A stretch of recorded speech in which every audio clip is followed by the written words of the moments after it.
All right, guys. I don't think there's a lot of people here, but that's okay. Ron should be along shortly.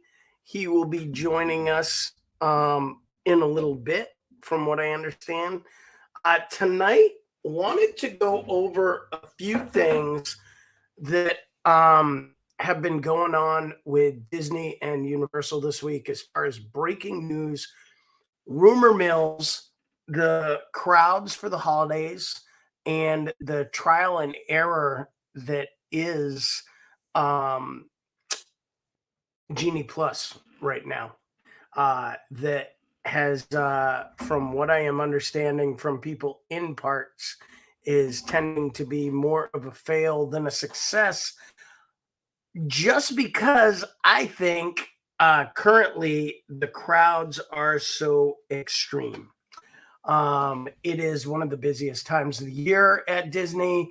So the craziness of everything is definitely there.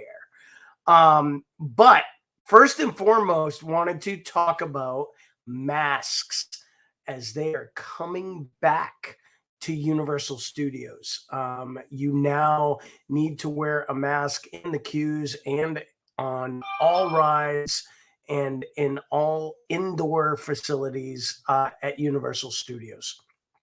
So, that being said, with the Omicron variant and all the things going on and having it be a little more contagious, I'm drinking from my Universal Orlando annual pass holder mug as well. Um, with all those things going on, what are your thoughts on masks coming back? Does it affect you at all with your trip planning?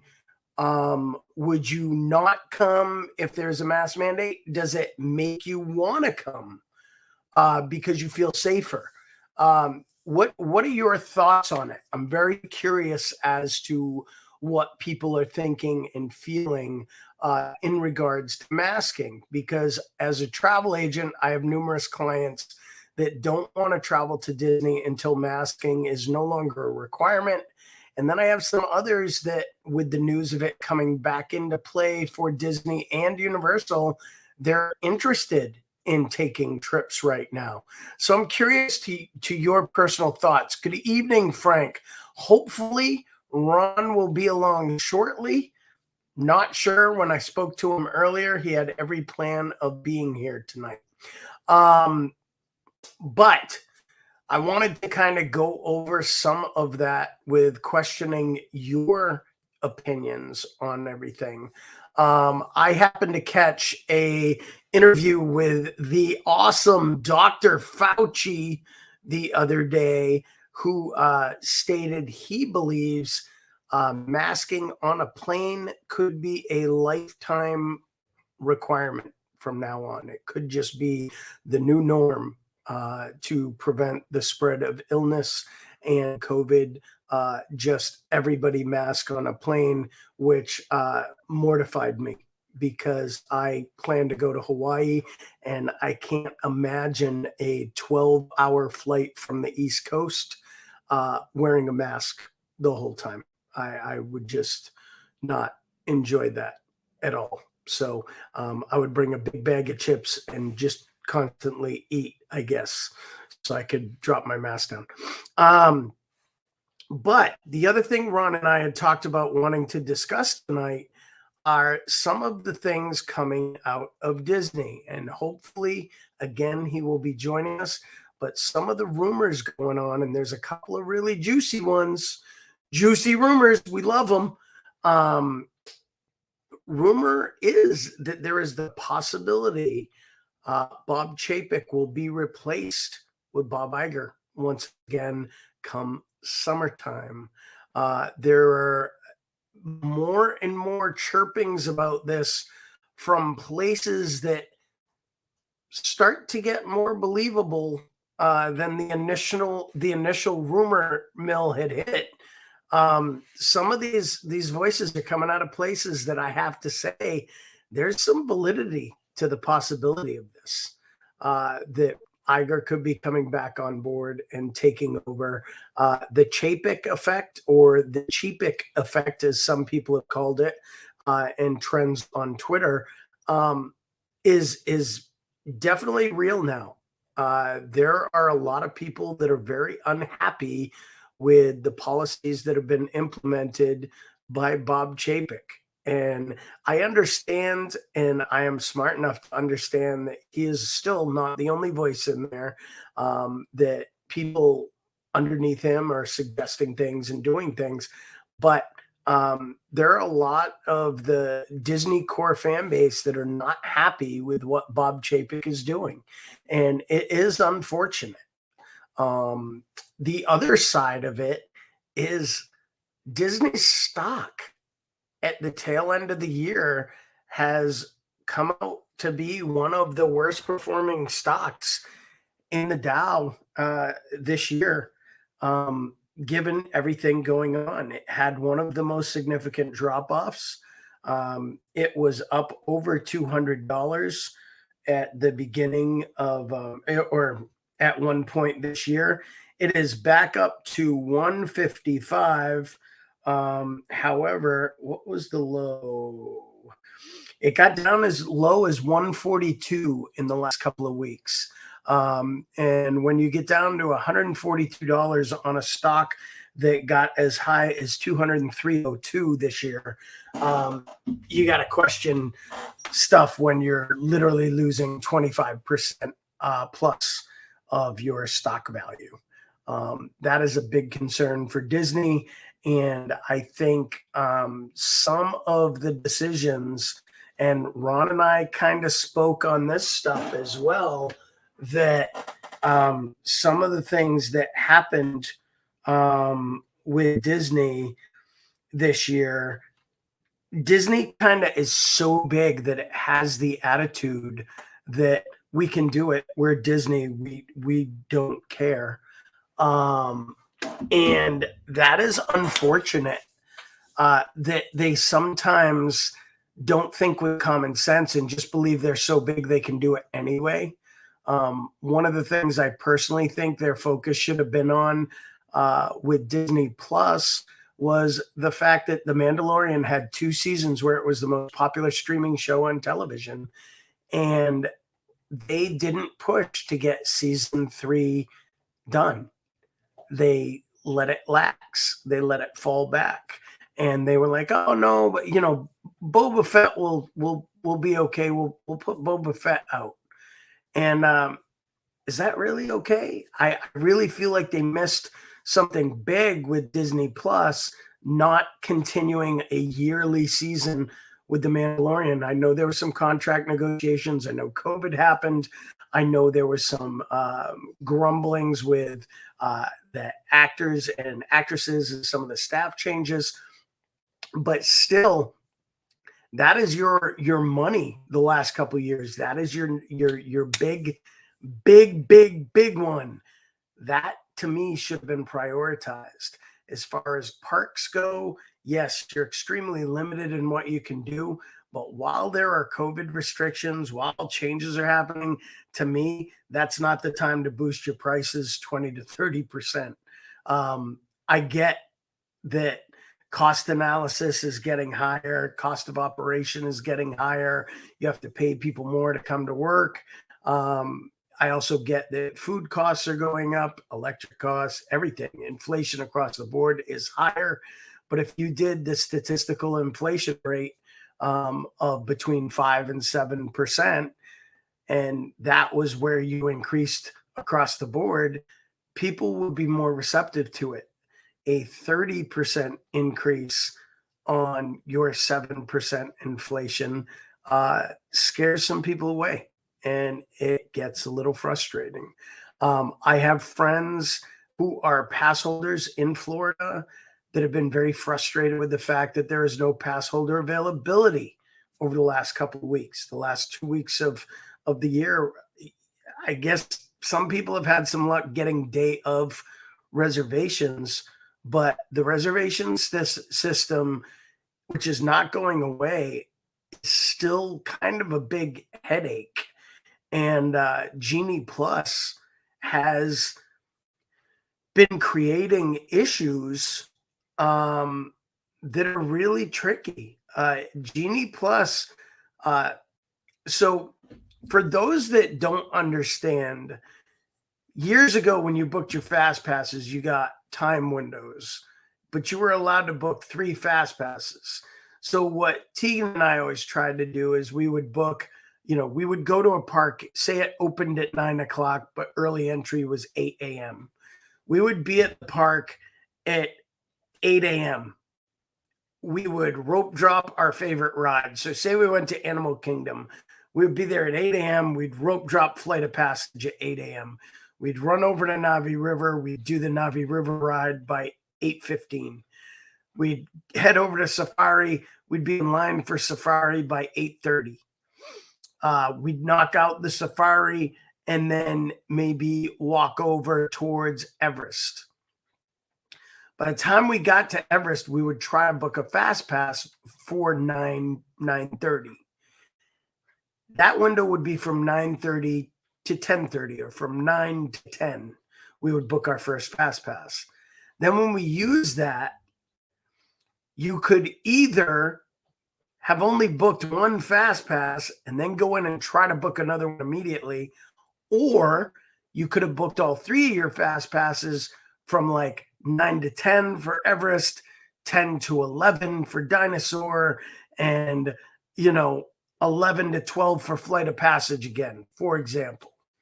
Once you used your 3, you were able to book more.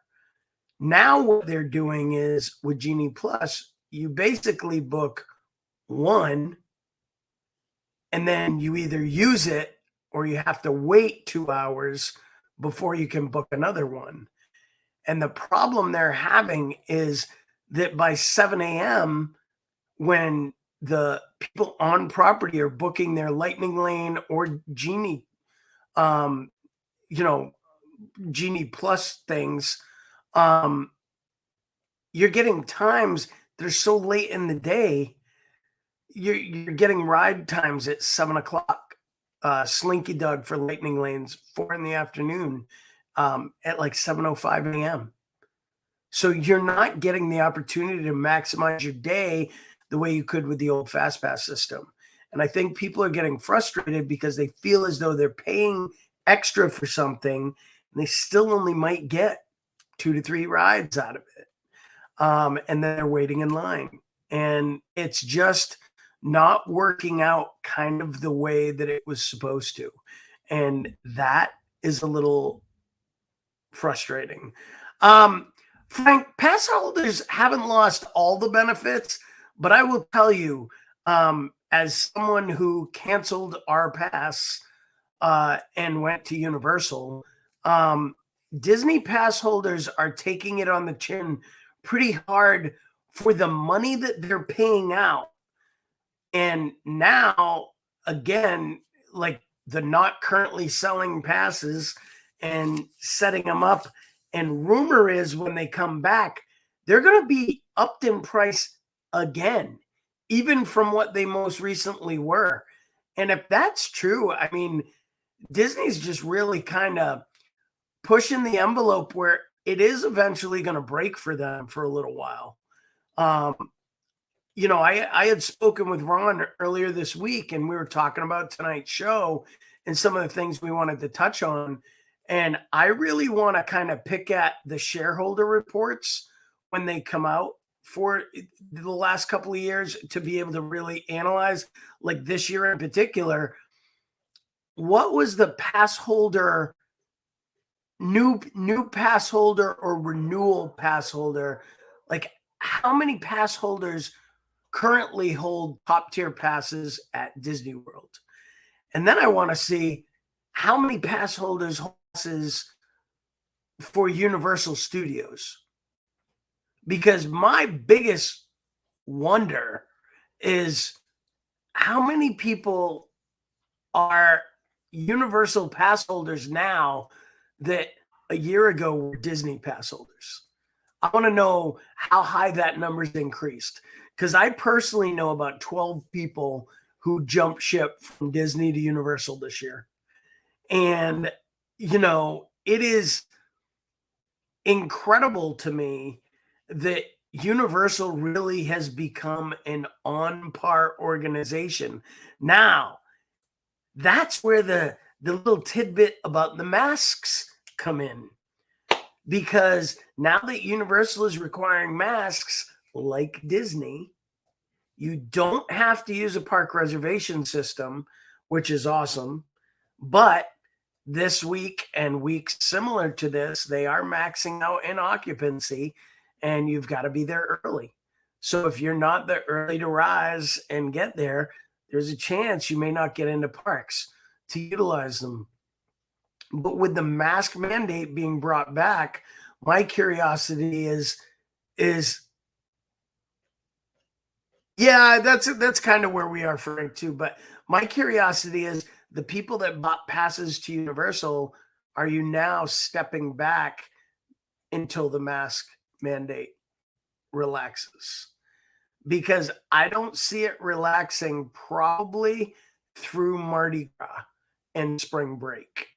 I think the soonest you will see a mask mandate relax at Universal is either if Omicron fades like a mother and everybody just gets it and we've all had COVID. I mean, the contagion level of this variant is so high, but the symptoms are so minimal.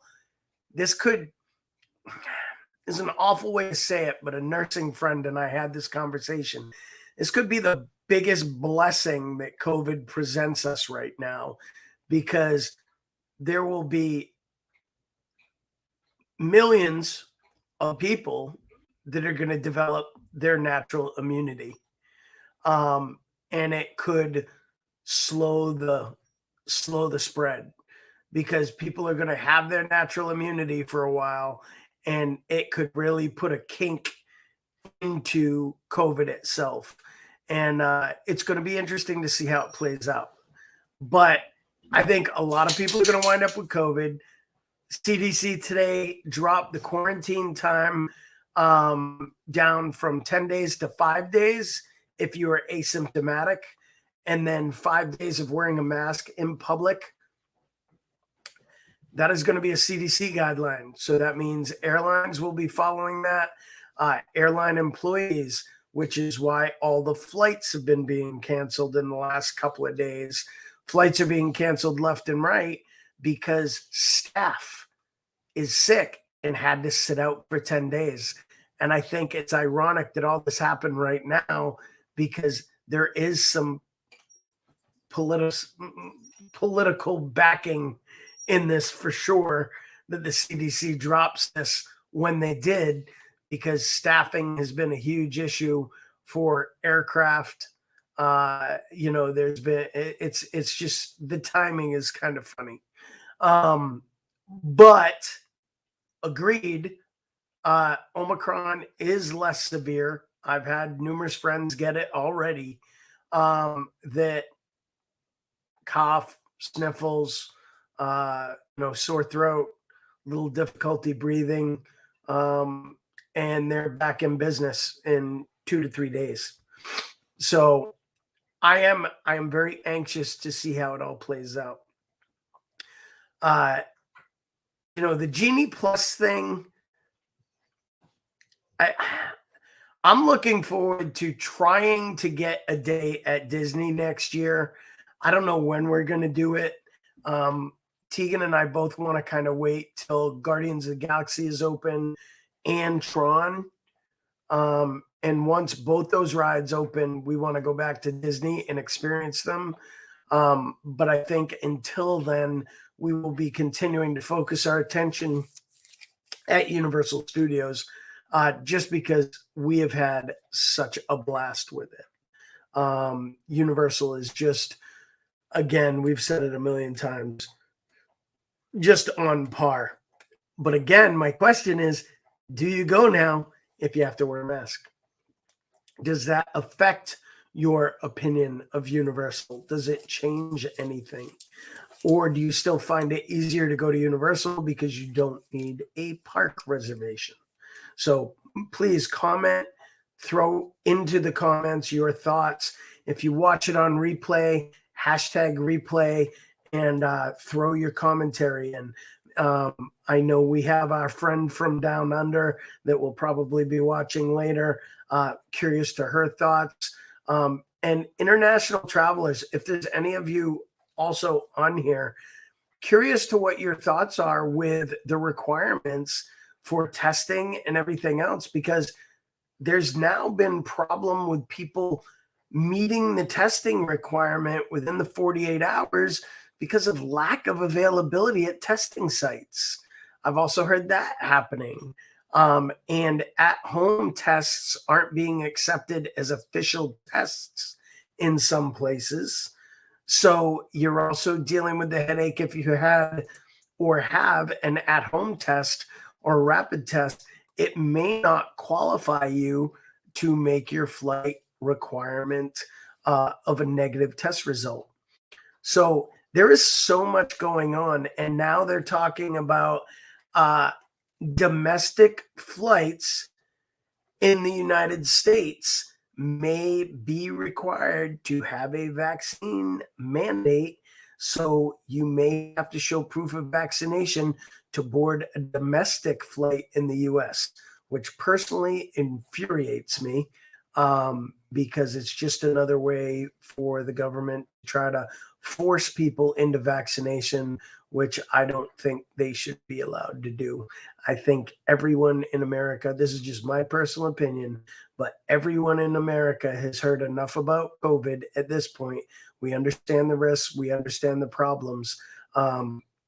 If someone does choose not to vaccinate, they know the risks they're putting out there. But vaccinated people or non-vaccinated people are getting sick. And it doesn't matter if you've been vaccinated or not. You've got a great chance of contracting COVID. And that's just the reality of the world we live in. And in my opinion, that should be your choice to make. And as a parent, it should be your choice to make in regards to your children as well. I'm going to, I am vaccinated. I've got 2 of the shots. I will not, however, get the booster unless it becomes mandated for travel.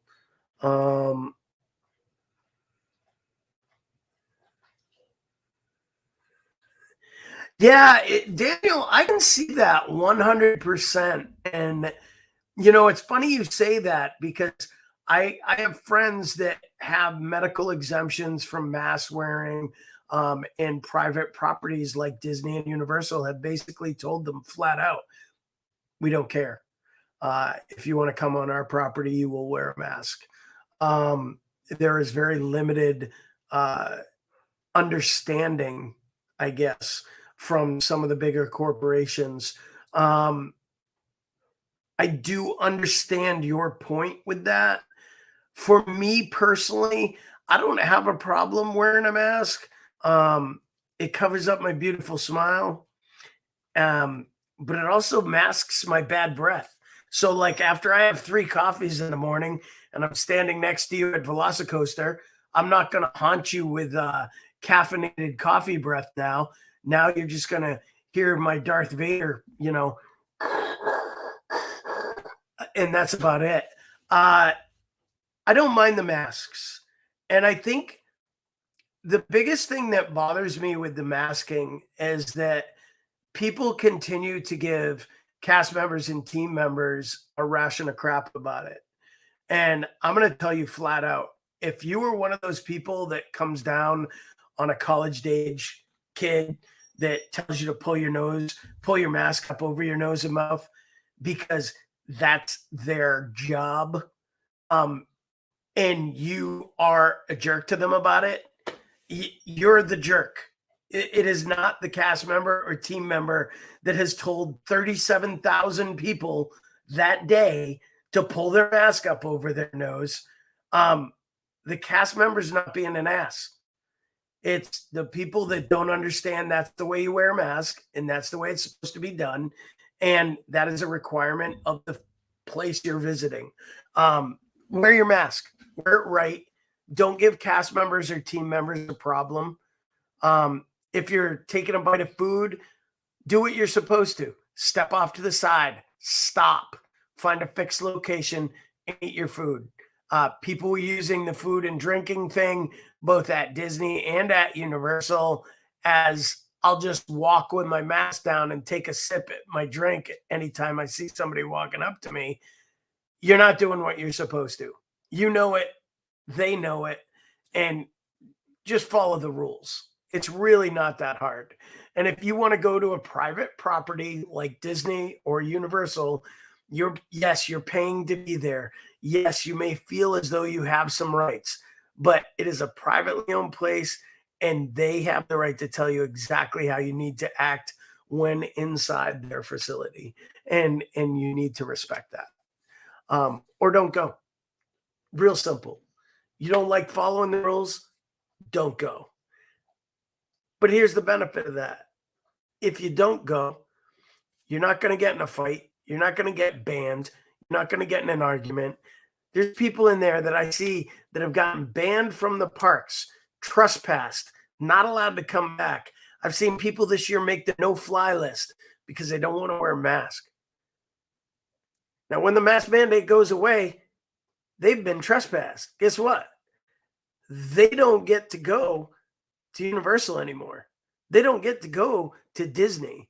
If you make the no-fly list, it's not like, oh, well, what you did was during COVID. Now that COVID's over, you're all set again. You're on the no-fly list. You ain't getting on a plane. And if that's all over your ego, my opinion, bro, you got much bigger issues to start trying to figure out within yourself, whether it's you or, a mother, a father, kids, whoever. Have some respect, follow the rules. We're all in this mess together. Do the best you can. It is what it is, as they say. And, we've just got to kind of play by the rules because that's the game we're in. That's what's going on.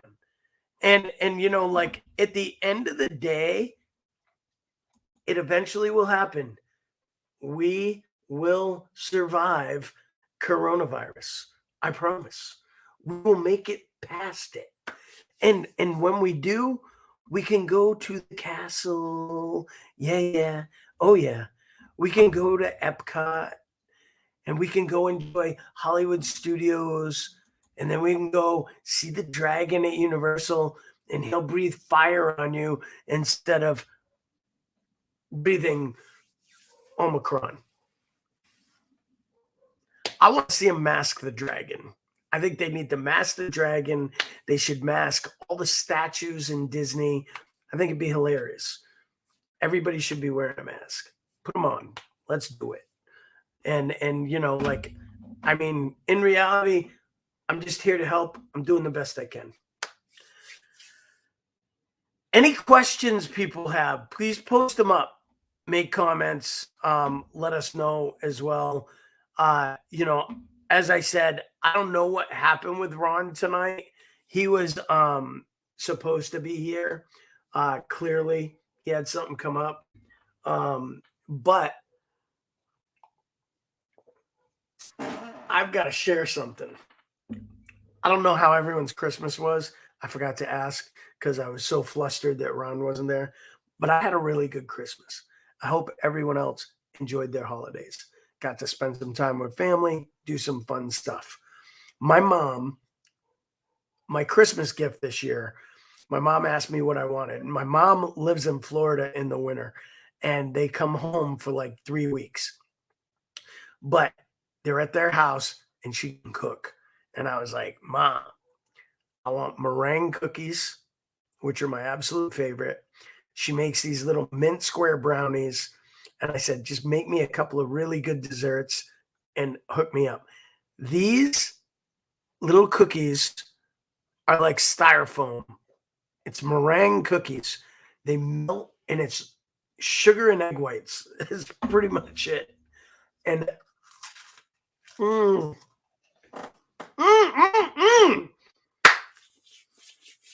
they are so good. My mom made me like 3 dozen of these dang things, and I've eaten almost all of them. It's been a day and a half. Crazy. So good. I'm so excited to have meringue cookies. Can't even tell you. It's like being the first person in the park on a given day. It's just so exciting having meringue. Now, those of you that are here that are Disney fans, what are your thoughts on the possibility of Bob Iger coming back? Do you think it's a good call? Do you think they should try to find someone beyond Bob Chapek? There are a lot of people that have been very excited and talked about for years the fact that they would like Josh D'Amaro to be the future CEO of Disney. I think he's still quite a few steps away from that. But would you rather have Bob Iger come back? Would you rather have Bob Chapek stay? Or would you rather see what the next level is brought out after Bob Chapek's term and just kind of let the flow naturally progress rather than revert back to what we had before?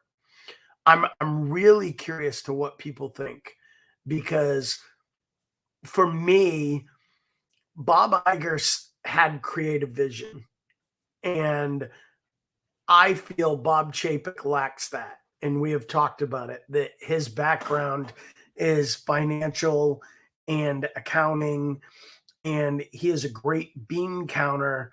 But one of the magical things about Disney is the creativity that exists in it, and that Imagineering phase where nothing seems too far out of reach, where in Chapek's world, it seems like, well, let's eliminate that. And do we really need this? And let's cut this back, and let's charge more here because people will pay it. And yeah, they're still coming, so let's charge even more. It just seems he does not have the guest experience in his mind. He seems like he is just, we lost over $1 billion in COVID. Let's make it back. We can do this. Let me show you how. It's funny. I'll equate the conversation to a conversation I had with my boss. We were talking about things the other day, and he said, you got to understand, we lost a lot of money during COVID. And I said, I 100% do understand that. But I lost a lot of money during COVID too. And here he comes. That late guy. That late guy has made it in. Look at this. Oh, it's the late guy. Hi, everybody. I forgot to tell Ron that we are on Central Standard Time tonight. So he is actually about 25 minutes early. So you have done very well. I know you're going to Denver soon, so you're getting acquainted and acclimated to the time beforehand. So you are forgiven. Thank you. You missed our you did miss our little we had a little episode video that I'll show you. So here it is.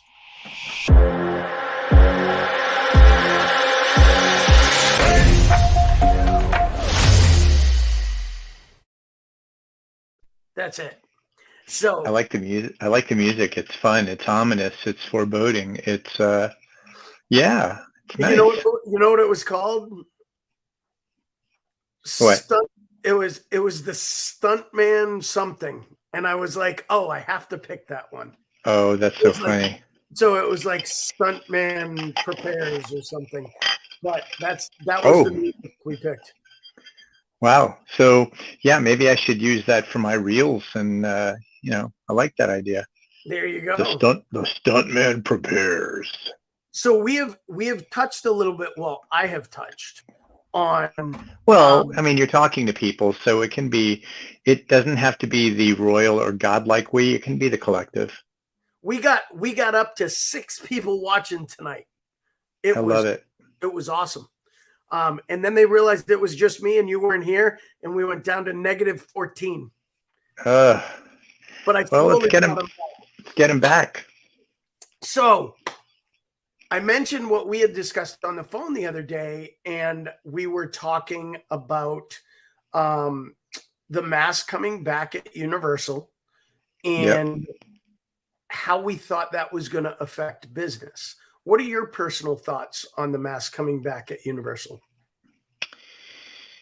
Well, I think you have two categories. You've got the folks that are dealing with pandemic fatigue, and they're just kind of tired of it because they're not used to it. You know, people sometimes forget or don't know that there are other first world nations where people are used to wearing masks and have done so for decades.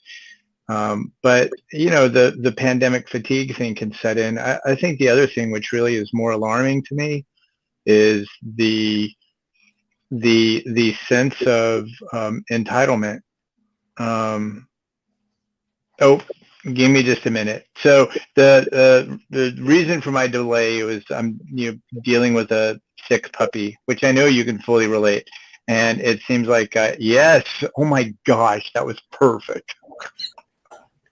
And it seems I've got to go attend to him because he's not feeling well. So just you know, give me a minute and a half to 2 minutes, and I'll be right back.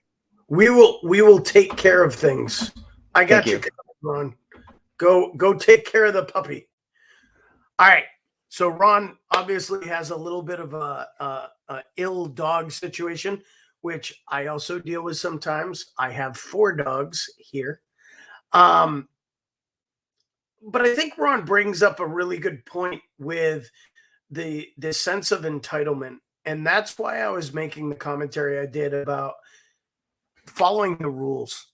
Because man, when I was I've been to Disney multiple times since the pandemic, been to Universal multiple times. And at Disney, one day last December, I stood in the hub for 2 hours. And the reason I stood in the hub for 2 hours is I wanted to watch cast members, interact with guests and tell them, pull your mask up, put your mask down, you know, like whatever they needed to share.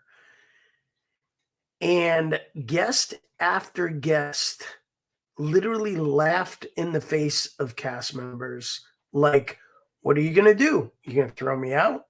You're not. I'm going to ignore you. And you could see the frustration in cast members' faces that they're telling these people literally over and over and over again. And pull your mask up over your mouth and nose. And the guests would pull it up over their mask and nose, mouth and nose. And then on the next step would pull it down as soon as they were past the cast member. And the cast member sees it, and sometimes they chase them down and say, sir, you need to keep your mask up over your nose and mouth. Oh, it's 90 degrees. Yeah, we get it. You're in Orlando. It's summer. It's hot. You know, like we get it. Even last December, you know, the temps are, I mean, Daniel, when we were together a couple of weeks ago, that Saturday, it was almost 90 degrees. It was one of the hottest days in December I had ever had in Florida. I am used to, you can wear a shirt like this. It's mid 70s, maybe low 80s. But I wasn't used to tapping 90 in the middle of December. It was hot. There was a couple of warm days in there that surprised me. It was definitely a little warm. But people don't listen. And that is unfortunately the biggest frustration, I think, for cast members. And I don't envy their job. I don't. and I don't want their job. That's part of why we thank them so profusely, because I know their job is not easy. But people do need to understand that corporate mandates, you throw your mask on to get on a plane to go on vacation. Once you're on vacation, if the place tells you throw your mask on, what are you gonna do? You're really gonna argue with them about it? Come on, it is what it is. Um, Other things going on. Ron is back. The late guy is back again. Here he comes. Oh, look at that. Red Rover, Red Rover. Hey, all right, let's see here. All right, so audio is kind of, can you hear me? I can. Okay. Okay, I'm not using my, as you can tell, I'm not using my usual setup. That's okay. Are you all right for this? You don't have, like, you can take care of Poochie. No, no, everything's good now. Okay. So you were saying the sense of entitlement, people kind of Yeah, doing what they need to do. yeah, I think people,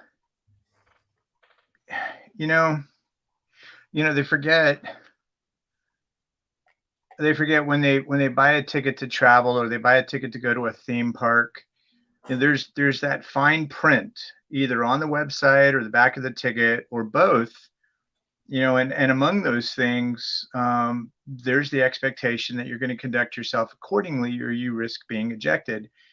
And I think people forget that and they figure they've spent their money and it gives them certain rights. And maybe the news is just kind of putting the media is putting a lens on that right now. But I think I'm seeing more of it than I'd like to. But on the other hand, I talk to a lot of folks who say it is what it is, and if they have to do it, they have to do it. They're not going to let it get in the way of having fun. And I think that's a good attitude to have. Well, my thing is, if you're going to go to the parks right now and there's mask mandates in place, seriously, just do what you're supposed to. Don't be an ass. Like, let's be totally honest. Don't be an ass. Do what you're supposed to. It's pretty simple. I mean, you've known me long enough. I don't really pull punches when it comes to conversation, which is why I will probably never work in a Disney park, because I would last about 38 seconds with the first guest that started firing up something in my face.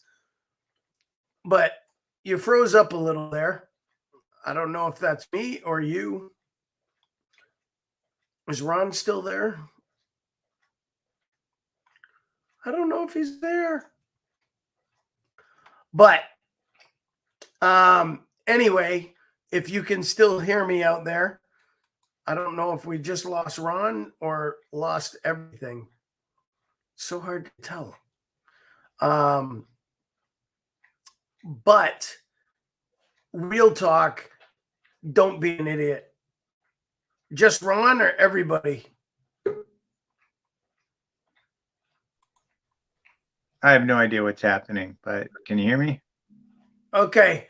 Ron is back now. Ron was frozen, but Ron, I'm just going to tell you, you may have been frozen, but we let it go. We let it go. Oh, I got you thank covered. you. It's you. It's like this is fun. I arrived on a great night because you have everything lined up, queued up, ready to go. We're ready. So, hey, you want to hear something has absolutely nothing at all to do with what we're talking about? Sure. I'm really excited. So Jack, the guy that I wrote Confessions of a Transylvanian with, he and I are both releasing, because Winnie the Pooh, which I'm sure Disney's a little bothered about, goes into the public domain in January. Right. So we're both releasing Kindle and audiobook versions of that, and I'm real curious as to how Disney's going to manage that property, because I think Mickey enters the public domain in a few years as well, and I'm sure they're going to make a pretty strong argument for being able to keep the rights and probably be successful, because people equate Mickey Mouse with the Walt Disney Company. Yep. So yeah, the mask thing. Can you do a good Mickey voice, or are you? I could, but I don't want to traumatize the kiddos. Fair enough. So before yeah, the mask thing, in one sentence, folks, if you got to wear a mask, just wear a mask. Don't be belligerent about it. Don't be ugly. So, and here's the other thing I wanted to ask you about, because we had talked about it a little bit, and I had brought up all the points earlier before you got here, but Chapek is being hashtag what? Hashtag Chapek being rumored as a possibility of being replaced again by Bob Iger coming back come the summer months. And you and I talked about this, because these are not the rumor sources of this are not like chump change rumor sources. No. There is some real talk of this happening.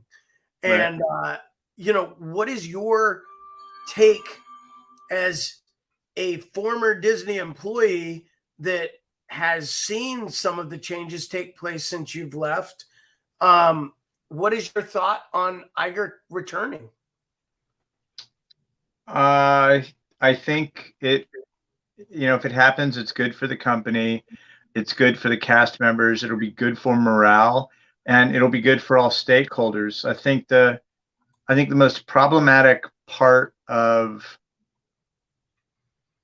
where Chapek is with his mindset is he seems to be thinking only about revenue generating operations. I don't remember if we talked about this offline or not, but Iger was frequently asked about the fact that because ESPN is part of Disney's stable, there's a lot of money, hundreds of millions of dollars in betting that goes on, especially with sports, and is Disney going to get a piece of that? And Iger said it's very unlikely. He felt very, very strongly about that. But I think last week, Chapek 180-degree message. We're aggressively investigating online betting and looking at that as a revenue source, or whatever it is he said. So I think that's problematic for cast members and for the fan base who considers Disney a family-friendly environment. It's a big deal when you think about it. Disney's ships, I think, of all the cruise lines out there, they're the only ones that don't have casinos, and that kind of speaks to the direction that Bob Iger wanted to continue seeing the company move in. Do you know? I was going to say I could easily justify whatever salary he commanded to come back, because I think what did Disney close at today? 150 something, 53, 54, 155. 155. So it's slowly crawling back from, what was that, 138 or 140? 142 at the low. Yeah. And if you consider they were at 201 or 203 earlier this year, that's pretty dramatic. And I think there's a lot of folks out. Here's a question I do have, though, because I don't know that they were planning to bring betting onto the ships. I think this is an online betting system that is going to be incorporated with ESPN Plus, from what I Yes, understand. it So is. It um, is. That's they correct. they may not be. I just don't want people to falsely understand. It does open the door to casinos on the ships, but the likelihood is they will continue to have the ships formatted the way they already are. They won't be adding casinos or on track, off track betting.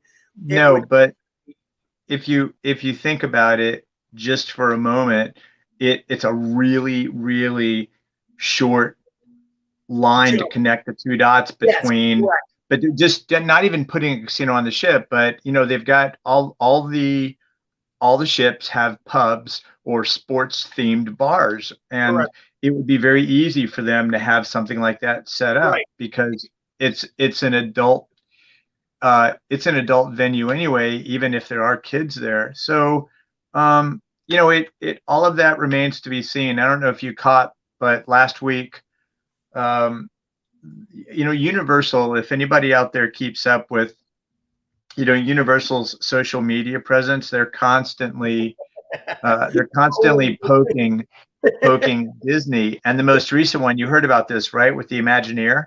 No, I didn't. Yeah, there's an Imagineer, I can't remember his name, so I apologize to him in advance if he's listening, who had retired rather than, go through this whole process of having to move. But he said he is open to work, and Universal put out some kind of a social media thing where they said, "Hey, any interest in working for Universal?" And he said, "Well, gosh, can I do it remotely? Let's talk." That And it's perfect, and it speaks to, what I talked to someone last night.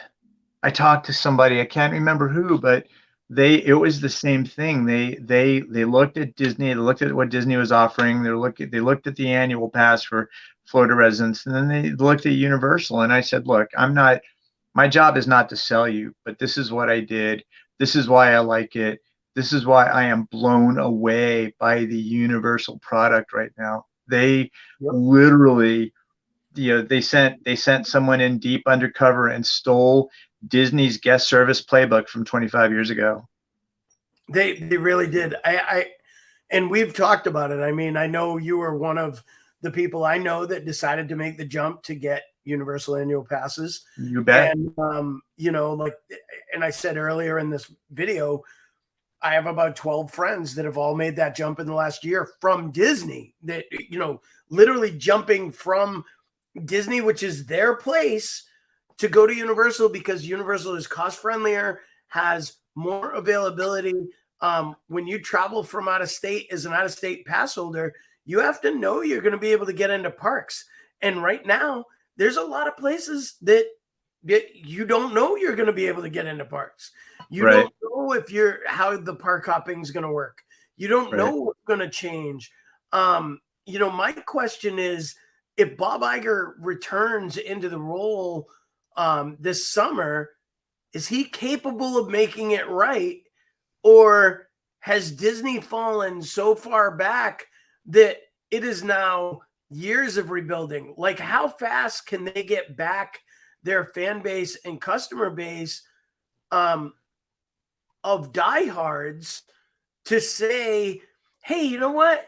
They're showing me what I need to see. We talked about on the phone, the fact that, like, they're charging the Memory Maker program at Disney used to be included in the top tier pass.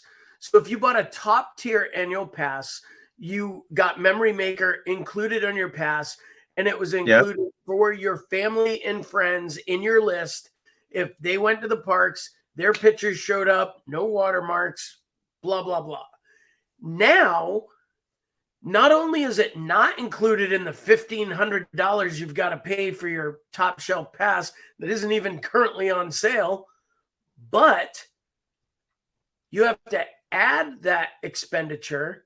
You have to add it for each pass holder in your group in order to ensure that everyone get their pictures. It's not for a family, so it's a $99 upcharge per pass holder. So if that's a family of 4, you're talking $400 coming out, 396 coming out of pocket to get your photo passes. Yet PhotoPass's staff is probably at what would you say, 1/3 of what it was? Honestly, I'd say it feels based on my own personal experience, it feels like maybe anywhere from 1/5 to I was one gonna say quarter that. of Yeah. pre-pandemic. I was You gonna know, say because I was gonna say 1/5, but I didn't want to jump too far because we don't no. use it. This is what I remember. I remember a day, and it just resonated with me. I remember a day where I went over as a leader to Magic Kingdom, and I was walking up Main Street, heading over to MO6, and I looked, and there were more than a half a dozen photographers just going from the roundabout The hub. where the train station is to Casey's Corner. There was more than a half dozen. It was like 7 or 8, and Oh yeah. the same day, because I'd come from studios. I remember And then they used to have 2 in the hub. you had yeah, and I remember it's the day, that same day, because I was over at studios. I was closing studios, so I'd been there, and then when I go back, there were 1, 2, 3, 4, 5, and then there were 1 or 2 over at Sid Cahuenga's. So again, almost the same thing at studios. And then you go down Hollywood Boulevard, I mean Sunset Boulevard, and you've got 3 more photographers. And now good luck. And people are right for saying, and generally speaking, they're feeling this way. Why am I spending full price for half service, half experience? And it feels like I had someone explain to me, they said, this is the difference for me between Universal and Disney. Disney, it feels like they're literally trying to wring every last drop of juice out of that lemon, and Universal is saying, hey, come spend your money. We'll incentivize you, and if you get an annual pass, we'll make it even better for you. And if you do, there's so many easy ways to spend money at the parks, but Universal creates more ways than I can count to be able to save money and actually make your dollar travel further. They give you Universal gives you, and even if here's the trick in any successful business anyway. Let's market to the consumer that they feel as though they're getting a deal while we're still able to generate revenue. So it is kind of a quote unquote mind game, because they're going to make their money off you as a pass holder once they have you as a captive audience. Like Daniel enjoys a beverage over at Murph's place, and I'm drawing a blank again. Shea whatever at Universal. Shea Alcatraz. Right. So going over and if you buy one drink a day, when you go in there, they're making money. They're making money on you. You're going to eat. You're going to buy a souvenir. You're going to buy a t-shirt. You're going to buy a mug. You go to the pass holder lounge. They have pass holder exclusive merchandise marketed to you. They offered it that's on clearance. Okay, now I'm going to buy it. They're still making money. Like they're not stupid in the way they do things, and neither is Disney. I mean, Disney is marketing the crap out of the 50th and changing the product every week so that people are like, oh, I don't have that Spirit jersey. Let me go back and get this one. And for 18 months, you're going to have 150 different of the same thing come out in order to allow people to buy things over and over again. It's part of successful marketing. Where Yep. Disney's screwing up is in the perceived value that a consumer seeks. Right. You can now see beyond the perceived value in Disney, and you feel like you're taking it on the chin. And when Universal sells you that top tier Universal pass, you get that valet parking for complimentary. Now, that still costs me $20 every time I do it because that's what I tip the damn valet Yep. because I want to make sure they're taken care of. But I would Yep. rather tip a valet $20 and be able to pull up right there than pay $20 or 25 to park my car out in East Bumblewitch Jaws King Right. Kong Spider-Man and then have to walk all the way in down 16 speedways through that central security hub where there's 5,000 people. It's it's you know, it's it's crazy. And then they offer that valet service. There's no line at security. You walk up, you're right there at the entrance. It's about as convenient as possible. If you walk out and you ask them for a 6-pack of water, apparently you get one. I've only asked for one, but I know somebody Yeah. asked for 6. He was thirsty that day. But I was very thirsty. but the perceived value, Universal is succeeding where Disney is failing. Disney They're doing a few very interesting, noticeable, and smart promotions where, spend X number of dollars, you get this for free. Disney used to do that years ago. Now, when you find it, it's, spend $60, get this throw for $10. And, instead of throwing it in, because, again, from a business perspective, the perception that, somebody's getting something for that exchange, it benefits the consumer, but it also benefits the business. And I feel, unfortunately, it's been pointed out to me these days, Disney seems to be tripping over pennies on the way to dollars. It is funny, and the way they separate it out is really, it's really kind of frustrating too. As someone, I mean, our first year as a pass holder was only 2017. Like we did individual trips up until that time, and we came multiple times a year. But 2017 was when we decided, hey, we're going enough that this would be beneficial for us to have annual passes. Yeah. And when we got our annual pass in 2017, we paid $750.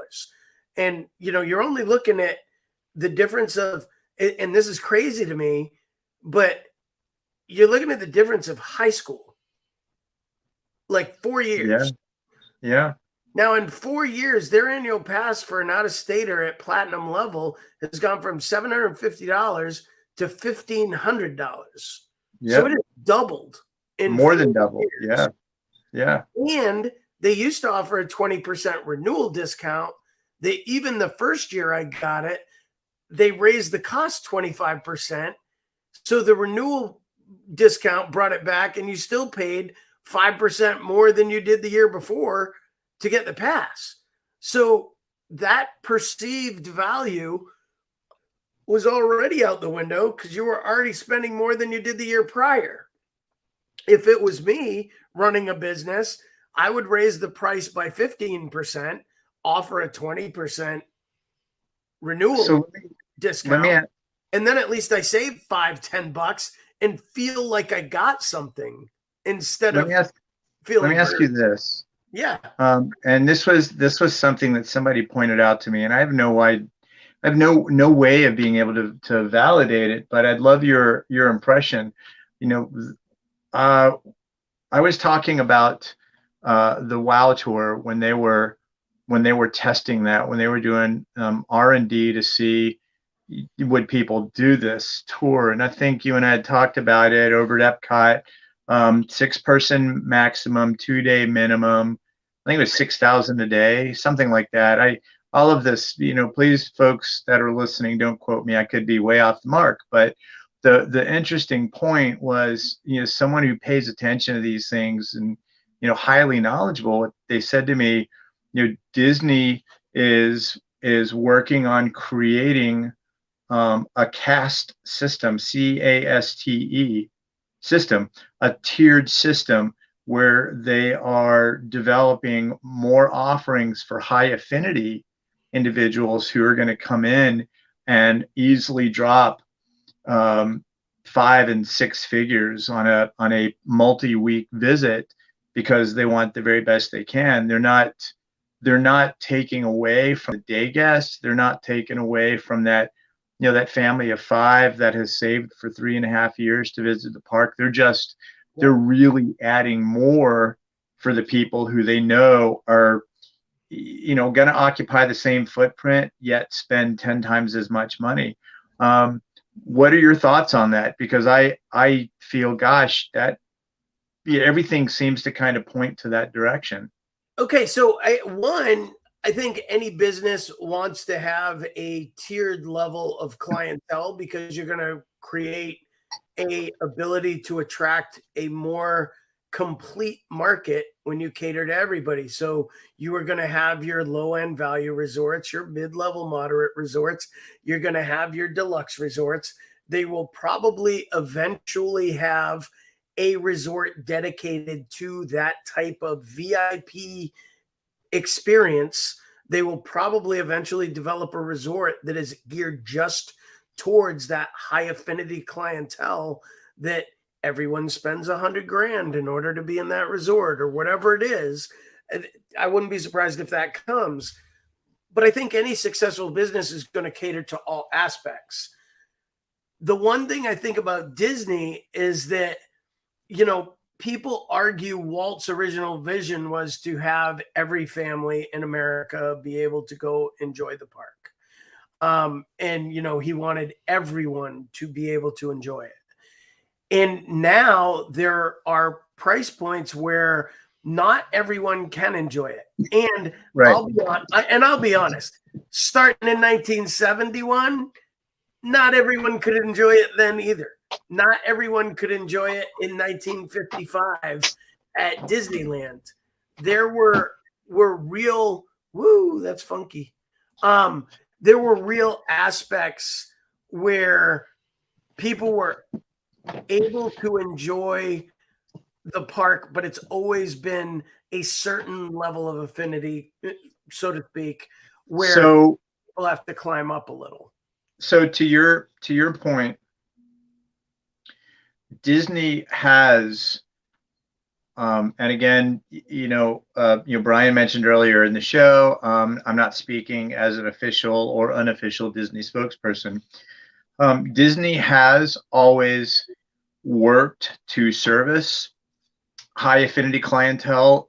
It's just in the past pre-pandemic, it was never quite so in your face. The way it was said to me, overt, in your face. The Disney weddings, Disney conventions. Families that come and throw birthday bashes and stay for 2 weeks at the Wilderness Lodge and the Grand Floridian, and they drop 8 to 10 million, that sort of thing. Disney wants to take care of those people, but it was always done relatively not under the radar, but it was always subdued. We offer something for everyone. It doesn't really feel that way now. It feels to me, like the average consumer is arriving at the Disney theme park equivalent of coach on the plane. Yeah, I said earlier, I was talking in reference to my employer, which I've talked to you about, where I walked in and talked to him and we were talking money, and he said, "You got to understand what we lost during the pandemic." And I said, "And I do, but you got to understand every one of your employees lost 2 years of work too."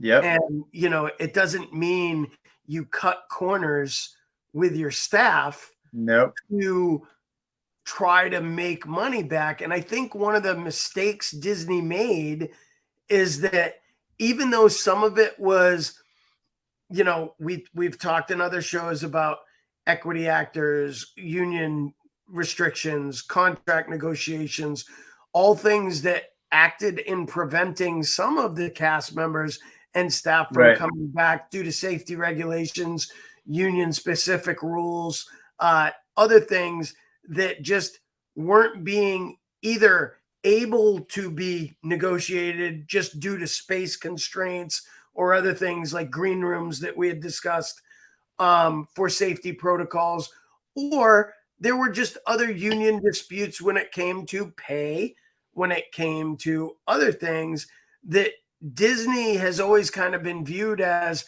they'll pay whatever, they don't care, it's Disney. And I think now they've redlined their budget with Chapek in the driver's seat. I think he is much more stringent than Disney leadership has ever been to say, hey, we're not going over this number. So if the guests don't like it too freaking bad, this is the number we're capping this project at, and this is where it's going to stop. You are aware of this. I know you are, because you've got quite a few friends who are cast members at Disney or team members at Universal, and at at Disney, certain line of business hourly cast members are being compelled to force OT. They're being forced into overtime, and it's funny. I had, without getting into it, I was recalled to Disney, and I wound up saying to the recruiter, this just isn't the right time, but I definitely want to remain in consideration. And the funny thing about this, Brian, is I've had several people reach out to me, and I spoke to one of them yesterday who's a former cast member, and her concern was, I'm kind of in the same position and I don't know what to do. And I said, start by answering the how, why, what. You got to figure that out. Second thing is, you got to remember some percentage of whatever you're told is going to be pillow talk, because once you get into the operation, you're going to be compelled. It was pre-pandemic how it was. Disney's like the military in that, yes, you can opt into a role as an hourly, but if you're needed elsewhere, you can be deployed elsewhere. And that's definitely, yes, that's definitely how things are now.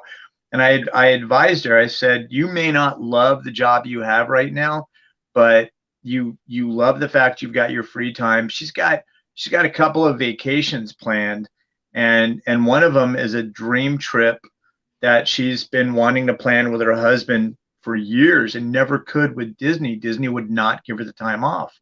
I said, you got to be mindful of that. You have to be mindful. That's something that a lot of people don't understand, is that forced overtime concept, the other things that happen, and keeping in mind, people say, I still see posted all the time, and we've talked about this, but ran into this nasty cast member today. And I always want to look at someone and say, hey, let me ask you a question. If you worked from 6 a.m. to 6 p.m. and you thought your shift was ending and you were told, hey, guess what? We got nobody to work tonight. There's a party tonight. We're not out of here till 1 a.m. You've got to stay. We need you to stay here. You got to work. And you're now on till 1 a.m. How chipper are you going to be standing out there after an already worked 12-hour day when you now are going to be pushing to 20, 22 hours, and you're supposed to be like, hey, all right, Joey, make sure the mask is over your nose and mouth, please, for the 3,000th time before you turn around and go, buddy, mask over the nose,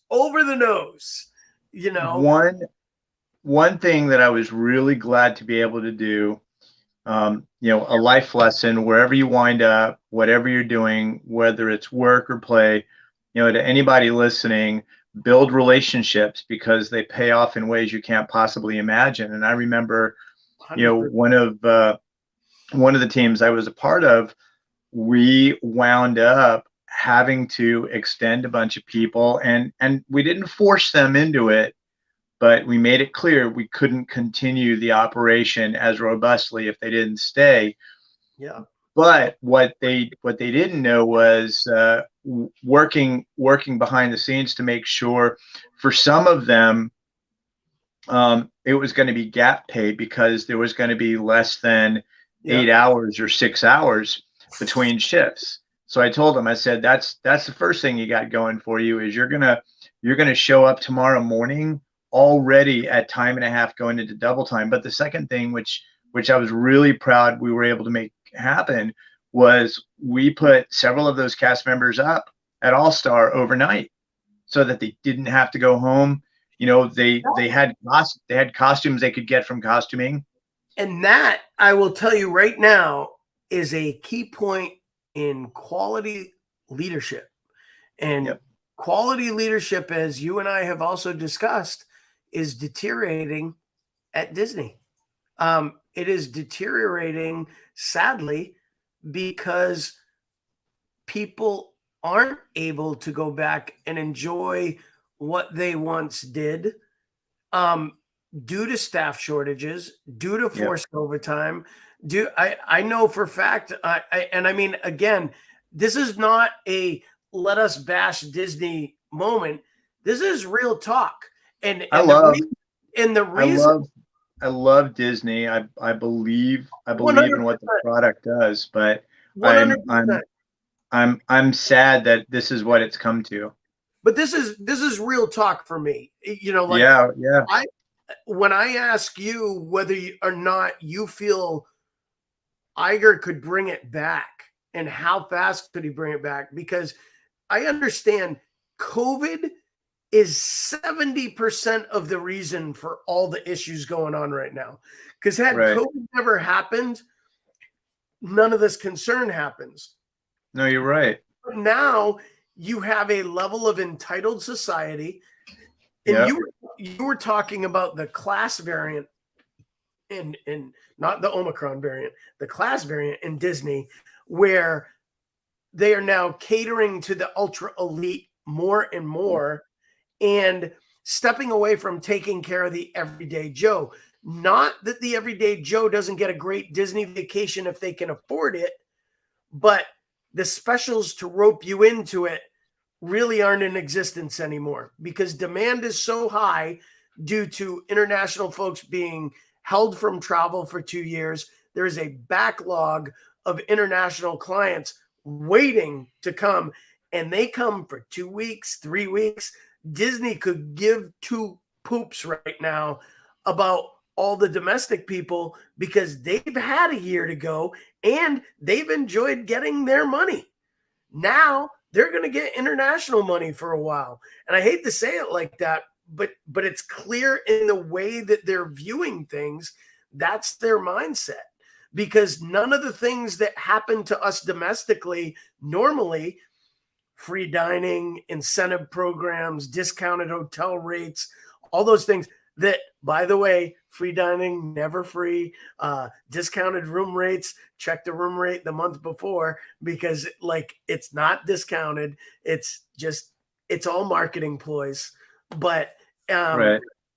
you can find cheaper times to go to Disney when the crowds are lower, but they don't exist right now. This year is not going to be the year that you'll find that, because Yeah. there is such a backlog for people wanting to go there, and the 50th, and the new Star Wars hotel, new rides coming out, there's enough new things happening that diehard Disney fans are going to continue to go. It's hard to find rooms in March and April right now. It's hard to find rooms for any holiday week next year. It's, Christmas next year is already almost sold out resort wide. Like, there are so many things going on and people forget. But what bothers me is the everyday folks that want to go to Disney now, sadly, are more entitled than ever too, and their attitude sucks. Yep. And these people that go in, you know, a couple of months ago over the summer, there was the girl all over TikTok that had worn the halter, the like crop top, and she got told she couldn't wear it in the parks, so they gave her a shirt. And she was like, every time I go to Disney, I wear a crop top, so I get a free shirt when I'm there.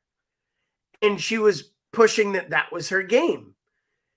And now Disney has to address that, because now you have people going to the parks solely to try to get a free shirt. Disney cast members used to be able to give free items out on occasion to guests. And then guests started to understand that was part of the game, and they start to game it. It loses its effect. And you create, as a guest, you create your own problem that you will later bitch about, because we talked about it. People that take advantage of certain programs, people that take advantage of things that Disney, they will then find a way to eliminate that. And you're going to create your own monster. So those that are complaining, it's the entitled asshats and the quote unquote Karens of the world. And my mother's name is Karen. I have nothing against Karens. I love Karens, but the quote unquote Karen mentality that is joked about going into parks, where people complain and just rifle at guest services until they get something, that has created Disney's pullback on giving. Well, it's not, I think any of those things, the best way I can describe it is it's a behavioral Ponzi scheme. You know, the people who first start out doing it introduce it to other people, and you know, you can get away with it at the beginning because Disney has put the kibosh on Bernie Madoff. Bernie Madoff doesn't make off anymore. Like, and these families aren't making out anymore, and you're not getting the same. And cast members will still do amazing things for families, but you know what? Your point about cast members being able to do things like that, it's because of people like this girl. They, you know, it's an oft-used expression. They've ruined it for everyone. I remember one day as a leader, I'm walking the park over at Studios, and I saw one of my captains, and I was trying to figure out what he was doing. He was helping a family, a British family. Their child, you know, just was a little overheated from the sun, and he wound up vomiting on his shirt. And Uma said, hey boss, I'm going to take care of this. I was like, great. He went to the merchandise location across from what was then Pizza Planet, got a shirt. I went in, wrote, oh darn it, I forgot what they were called. Anyway, I just basically went in and talked to the cast member and said, yep, we'll take care of it. And Uma got this. What's that? They were the little yellow sheets. Yes. Yep.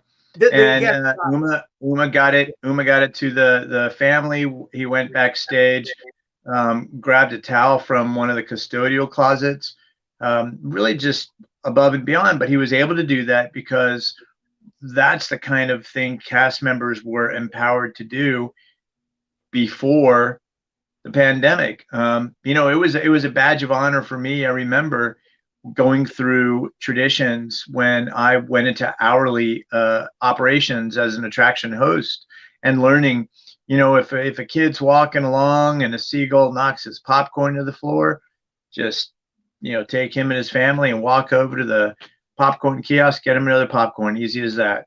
But you know, people are it's that entitled mindset, and it's ruining it for everybody. With that. But the other side of that as well, and reason it's not happening, is They don't have the extra bodies to walk someone over to the popcorn Correct. center anymore.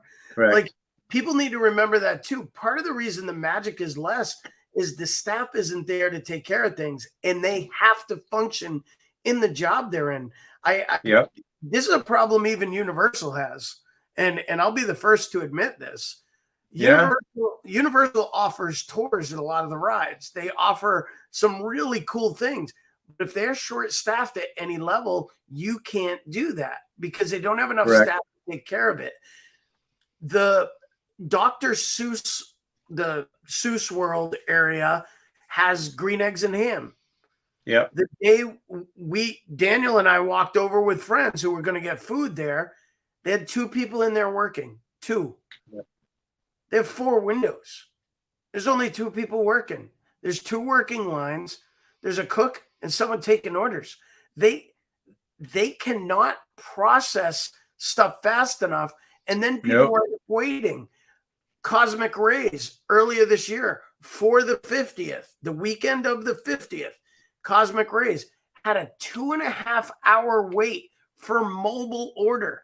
That's after you order and you say, I'm here, I'm waiting. It was taking 2.5 hours to get burgers out because they were understaffed and weren't ready for the sheer volume they got faced with. And they actually got their butts handed to them on a silver platter. Now, what happens? Guests are furious because they're at Disney for 10 hours that day. 2.5 got spent waiting for lunch. Probably 1.5 hours got spent waiting for their breakfast. Who knows how long they waited for their freaking Starbucks? They probably didn't do anything but wait in line to get in, get their free complimentary map. That was big. And then, but on Disney Plus Day, they got a hat and a t-shirt. But for the 50th, 50 years versus 1, they got, or 2, they got their, I mean, Disney Plus is spending more money than Disney. At least on marketing. Yep. But it's not helping, at least from what I've read. They've kind of plateaued. They're waiting for that next wave, and it hasn't happened yet. Well, and I told you my thoughts on that. When you your most popular show, yes, most popular show 2 years in a row, Mandalorian. And then you're like, you know what? Let's not rush on season 3. We'll just take our time. If it takes a couple of years, we'll get it out. But let's make them wait. We'll give them Boba Fett. Let's hope it works. Maybe it will, but we'll see what happens. The Disney just seems to be very, I think, in a nutshell, Disney's biggest perceived problem right now is that the perception is they don't care about their consumer because there is no public feedback that has been thrown their way, and some of it in huge numbers, whether it be online petitions. I mean, there have been big numbers. It is pretty easy for Disney consumer research to understand where the consumer mindset is right now. Right. And Disney's reaction has been, we don't care. We're not changing anything because of that. That, I think, is the biggest knock on Disney as a company right now, that the consumer doesn't feel heard. The consumer doesn't. Well, and that's why there's a wholesale defection. And I mean, and I'll be honest, Daniel posted free pins for the Universal pass holders. They're supposedly eliminating those, and Universal runs out of those by the 10th day of the month for the full month that they're supposed to have them. They run out. I told you my thoughts on that. If they can't provide them to every pass holder, they should just discontinue it, because they're creating more dissatisfaction. Yes. Than joy. Correct. I heard January of 2022, they're starting a bring your own pin pass holder concept. It's a BYOP. You're more than welcome to bring your own pin, uh, although it will set off metal detection if you don't bring ceramic ones. So my suggestion, get yourself a nice ceramic pin and bring it, but it's BYOP to UOAPs going out on the. But why would you bring your own pin? Because if you missing want to freaking pin that bad, bring your own. They don't need to give you one for crying out. Yes. No, I agree. Yeah, because let's be honest, Universal gives you, like you said, if you're a pass holder, especially a premium pass holder, you are practically printing money based on the discounts they give you. And here's the funny thing. They give you this little pin, right? So you Yep. stick it on your lanyard or you throw it in your pocket, and then you go on Velocicoaster. And guess what? You have to run back and open your freaking locker because you forgot you got your free pin and you set off the metal detection and you didn't get to go through the line. You got scanned and then you got told you were an idiot because you didn't empty your pockets and the metal thing's still there. And now you look like a moron and you missed 4 trains in a Velocicoaster. So just stop giving the damn pins away because there's too much metal detection there anyway. Yeah. Give me 3 free days at the end of my pass. Give me some little perk like that. Like just, hey, we're gonna extend your pass an extra 3 days. Thank you for joining us. Like whatever. Give me free pictures on a certain month. Oh yeah, you got photo pass for free for the month of April if you want to try it. Yeah. I mean, I bought it, but I'm just saying marketing could do so many other things for pass holders that, during Mardi Gras, you get 20% off food instead of 10. Like there'd be plenty of things that people would rather have than a pin. Like Daniel, maybe they could give you 50% off your shark attack at Shea Alcatraz. And then, it would only be $7.50. And think about how much money you'd save on that. What would be cool is if they did a late hours park extension for pass holders. The park closes at 9 o'clock for everybody, but pass holders get an extra hour or 2 hours. They should do that one day a month. I think at any of the parks, to be totally honest. I think Disney should do it. I think Universal should do it. I think they really miss an opportunity to say, hey, one day a month, we're going to do a pass holder night where instead of charging like an after hours, instead of nailing someone, like as much as Taylor Strickland is awesome and what he does with the Orlando Informer events, but at Universal, if they just kept the park open from 9 to midnight or 8 to midnight and ran it one night, once a month for pass holders to have the opportunity to hang out, stay a little later, and get an after hours experience just for them. I really think that would be a really cool thing. SeaWorld should do it. Busch Gardens should do it. They all should do it. And I understand staffing and that costs them money and they're not going to make a ton of profit. I get all the knocks on it, but the money that pass holders spend over the course of the year, I think you can afford to eat a few dollars. I think the biggest difference that I've noticed, and this is just me. No, you're an early park admission, Daniel. I get up too early. I love that. I rope drop. I'm a rope dropper. Yeah, early park's awesome. I think Universal's aware that we're going to make all of these things accessible to you, and we're going to discount all these things because we recognize half of something's better than a whole of nothing. And you coming and spending money, if we provide a discount because you're an annual pass holder, we're not cheapening the offer. We're rewarding you for being an annual pass holder. And I think that's that's a thing Disney would do well to follow suit. If Disney wakes up and starts to realize the opportunities they have, I'm gonna be honest with you. The parks are reaching a point where they're gonna be updated I mean, Epcot's going to essentially be new in another 2 years. Yep. You know, you're going to be talking Tron at Magic Kingdom, Yep. Guardians of the Galaxy at Epcot with Yep. Ratatouille, Galaxy's Edge, and Toy Story Land updated Hollywood Studios to the point where I honestly feel that park may be my favorite park in all of Disney now. You know, it's What studios? yeah, yep. Really? Not gonna lie, that they What are they doing to Toy Story? I didn't catch that. no. Just saying, with Toy Story, once Toy Story came, Yeah. and then Galaxy's Edge 2, that really brought that park to the top of my list. We Well, were always Animal Kingdom. I like Galaxy's Edge, but you know, Epcot's always had a special place for me. But you're right, though.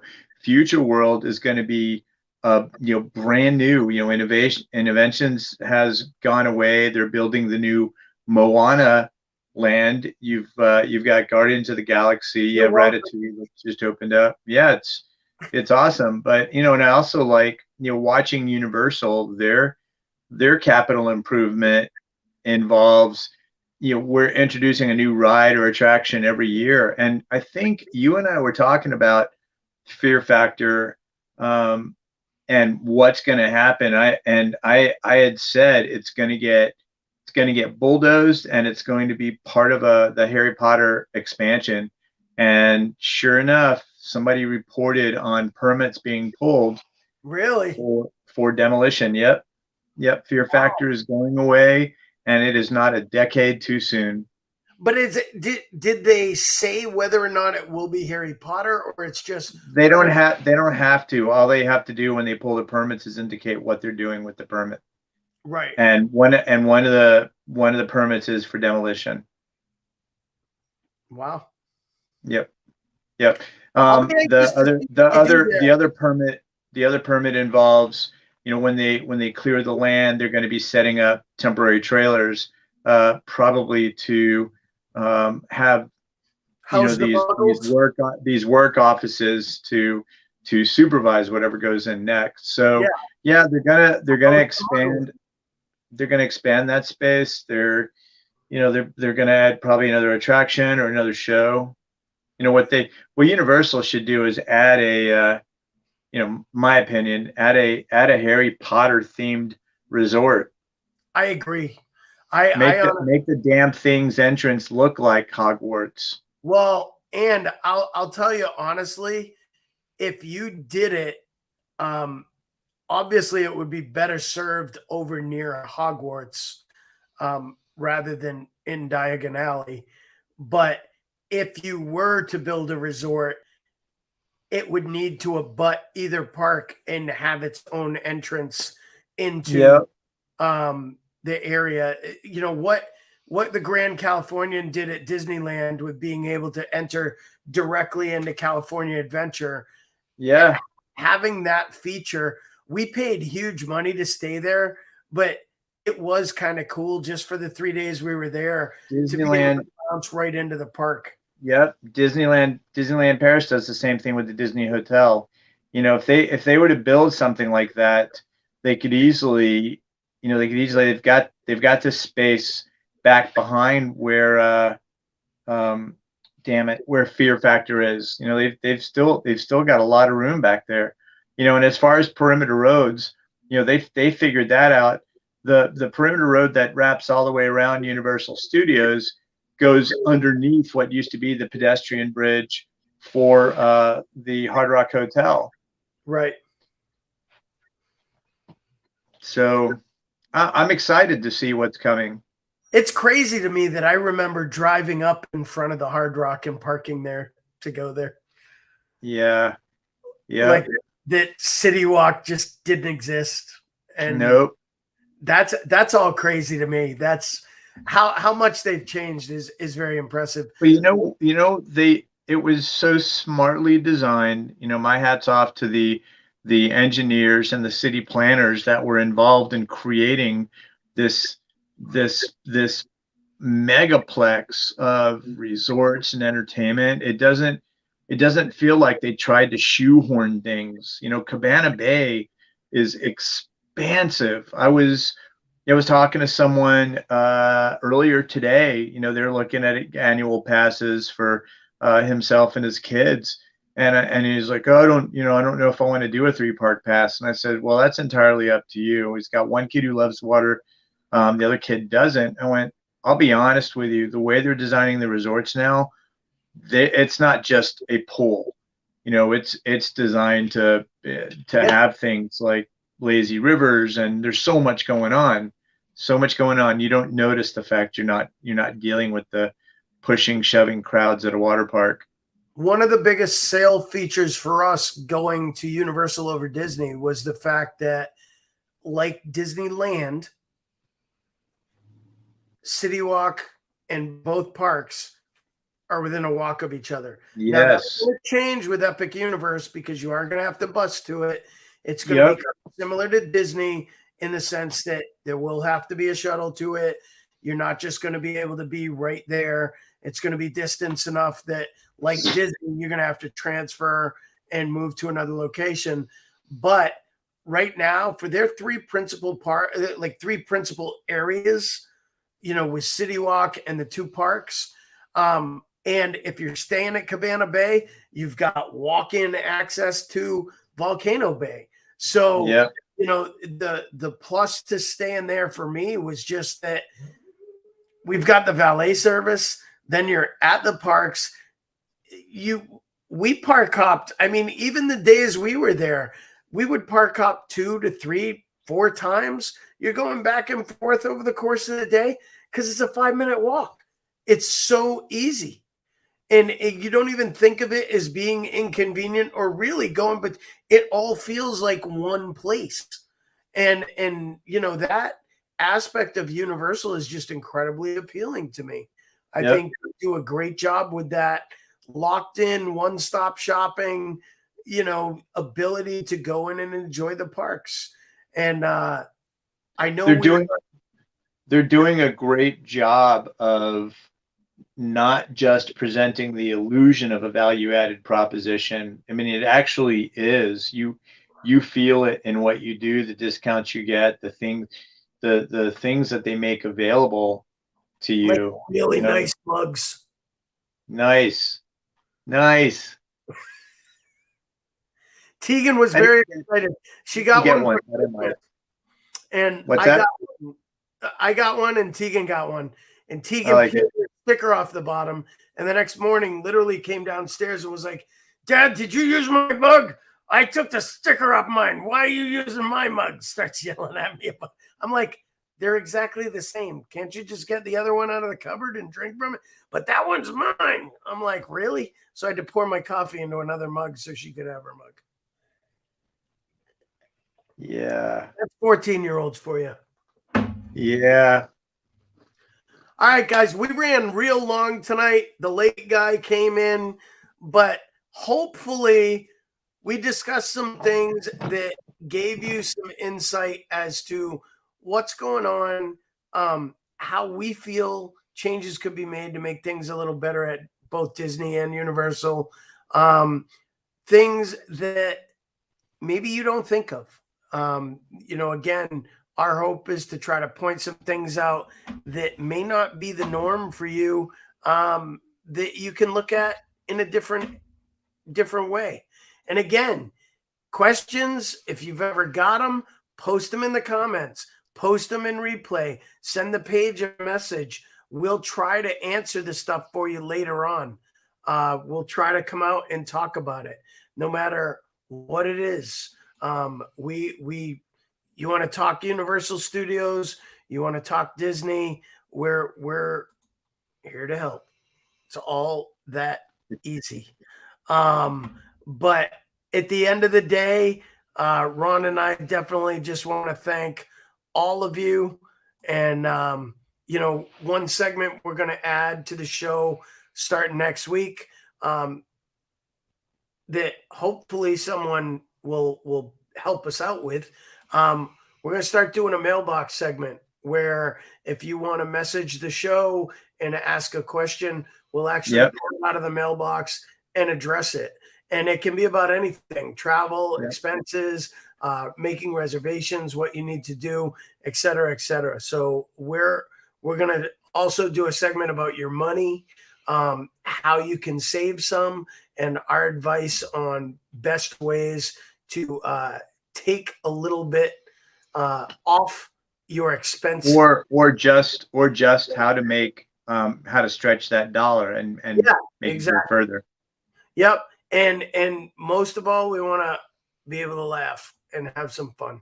So at the end of the day, we appreciate you guys being here, and want to thank you for joining us for episode 24 and the final episode of 2022 or 2021. Right. When we come back, it'll be 2022 and we will be celebrating. But thank you guys. Have a very happy and safe new year. Hope Be everybody safe. wonderful holiday. Be And safe. Be kind. Be kind to yourself. Be kind to other people. And we'll see you next year. Yep, that we will. And Ron, we hope your dog gets better. Yeah. I think he's fine. He's sleeping, so he's okay.